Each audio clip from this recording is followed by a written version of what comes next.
Come along, children. Now we're going to have a little music.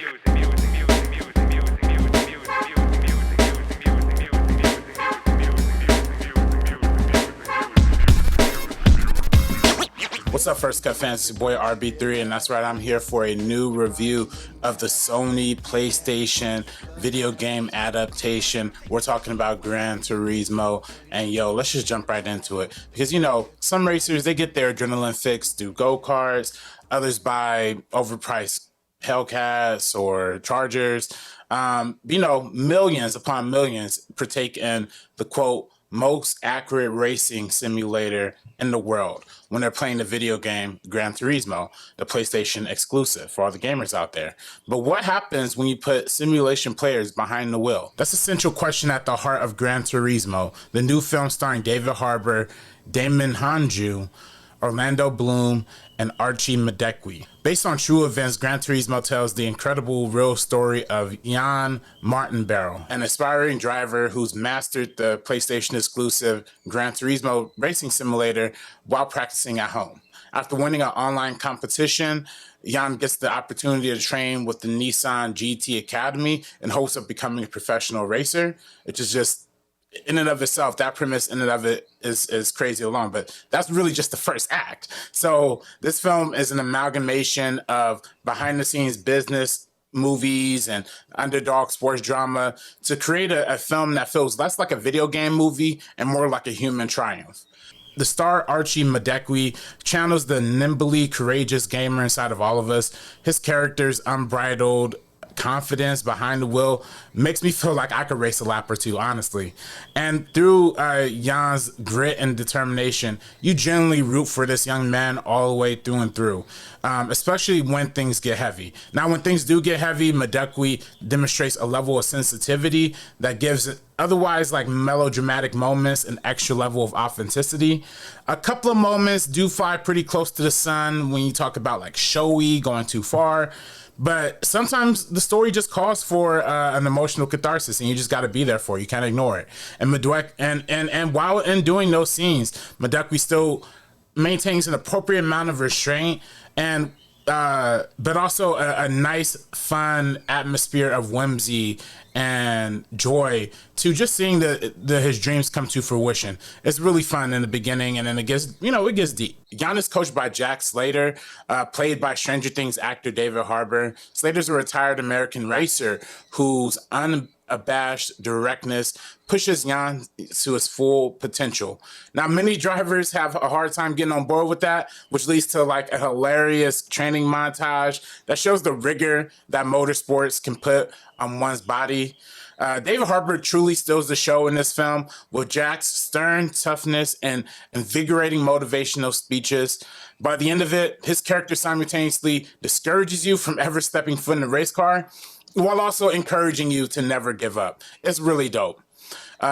Academy Award nominee Neill Blomkamp directs this film. He actually returns to feature film directing after 2014's critically divisive Chappie and a string of excellent short films on Netflix if you haven't checked those out. Alongside directing rousing performances from Madekwe, David Harbour, and Djimon Hounsou, he brings a level of intense but relatable fatherhoodisms, African fatherhoodisms, if you will, to the movie. Constantly questioning his son's obsession with the video game, with being a racer. What's the whole point? It's dangerous. All those kind of things. Traditional parent stuff, honestly. But besides directing all those amazing performances, Blomkamp never lets the style override the substance. You know, this film doesn't need his unique eye of blending textured CGI characters into live action like we saw in Chappie or Elysium or in District 9. Instead, the filmmaker opts for a more pristine documentary type of aesthetic that perfectly represents the semi-merger of reality and fantasy. A self-reported car enthusiast himself, Blomkamp shoots the frenetic racing sequences without the camera being too shaky or distractingly shaky. The races themselves are super easy to follow, which honestly is a feat that not even Best Picture winner Ford versus Ferrari has been able to accomplish. Which I like that movie a lot, but those races were a little tough to follow. This film in particular also benefits from some dynamite sound mixing, as the loud bassy roars of the car zipping past you, really zoom right through your body. I believe one of the screenwriters cited Top Gun as the influence for this film, and those hard cutting sound effects that like zoom and then just cuts right to the next thing, almost when the cuts happen, definitely resembles both Top Gun 1 and Top Gun 2. So having seen Gran Turismo twice, I gotta say I'm excited to see it one more time in Dolby Cinema, where you get the overhead speakers and all that nature. I saw it 2 times in like normal theaters. Besides the spectacle, the story at Gran Turismo Center is beyond riveting. Beginning with a lightning fast pace, the film creeps slowly into its third act climate. Without spoiling too much, my brother Jann Mardenborough's real life journey really is the definition of stranger than fiction in both good and bad ways. And I'm just going to keep it 100 with you. For a major blockbuster produced by Sony, PlayStation, featuring mad Nissan logos in the background, there's no way you would expect a corporate commercial product of the machine to get as real as this movie gets. And it's not often you see a rare, sincere biopic that's not afraid to get dark, especially when the subject of it is still alive. But in this case, Gran Turismo, the subject is not only alive, he's actually in the film. That's right, Jann Mardenborough actually plays the stunt double that the main actor himself is playing. So all the most of the racing scenes that Jann is racing in is actually the real Jann. So he was actively involved in the making of this film, and it told a real true story. I got to actually speak to Jann Mardenborough during for an interview for Geeks of Color, and yeah, he said he was very involved in the process of making this film, all the way from the beginning, all the way from the scripting process. And yeah, it's unabashed, it's real, it's raw, and I really appreciate it that they went for it. This movie definitely Gran Turismo goes to places that you would not expect a video game movie to go, and I really appreciate that. So, when reminded of the magnitude and dangers of NASCAR, FS1, or any professional automotive racing league, there's no wonder why motorsports is massively popular, right? Because, unlike football or boxing, those are physical, those are violent, sure, but there's never a sense of immediate death, like right around the corner. And you can't really say the same for racing, because if you really just make one fatal mistake, your life might be over, honestly. Now, whether or not you're a diehard fanatic of the sport, I personally am not. I only really knew Lewis Hamilton going into this movie in terms of racer tip. But you'll know, when you come out of this movie, you'll at least be Googling who is Jann Mardenborough, because you're like, yo, this story is too crazy, too true. I gotta see what this is, what was real and what isn't. And it's dope for just starting that conversation. After watching Gran Turismo, I truly cannot help but to tip my hat to all the drivers, coaches, mechanics, technicians, and fans that just keep this sport alive, because there's mad people who are loving it. I know there's stuff like that happening on Netflix, like FS1 that they series that have. Shout out to all my Cars fans, the Pixar fans. Life is a highway, I can ride it all night long. That's that good stuff. Getting back to Gran Turismo though, this has been a landmark year in video game cinema.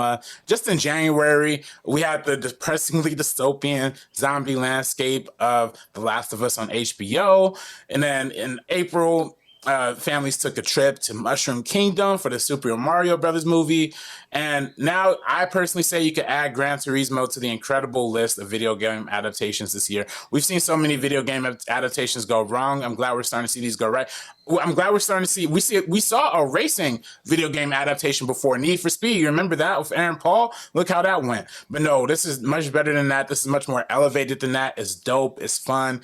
It's a high-speed sports epic that knows precisely when to accelerate and when to slow down its pace. It's energetic and will keep you on the edge of your passenger seat for an endlessly thrilling ride.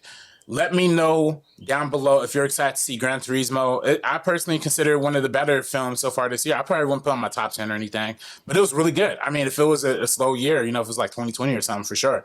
It was fun. It was well edited, well paced, and just really well made. So shout out to Neill Blomkamp. I'm a big fan of his. I love District 9, and I actually like Elysium a whole lot too.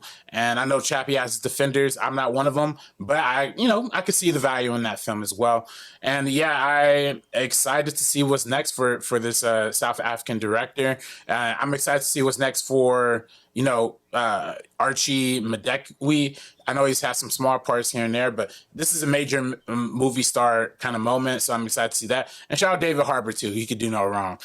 With that being said, if I had to rate it all out of 10, I'd probably say like it's a strong 7.75 to an 8. Yeah, right there in a really good high tier category. With that being said, y'all, it's your boy RB3, man. Hey, follow us on First Cut TMO, TikTok, Twitter, Instagram, all that. First Cut TMO. We trying our best to make things work out there, y'all. And then also subscribe to the channel if you haven't already, to the First Cut YouTube channel. And you can follow me personally at Director RB3 on all social medias. With that being said, y'all, it's your boy RB3. We peacing out. Check out my review on Geeks of Color too, by the way. It should be out soon. So with that being said, I'm out, y'all. Peace. It's either me or you. Take you out the equation. It's either me or you. You do the math.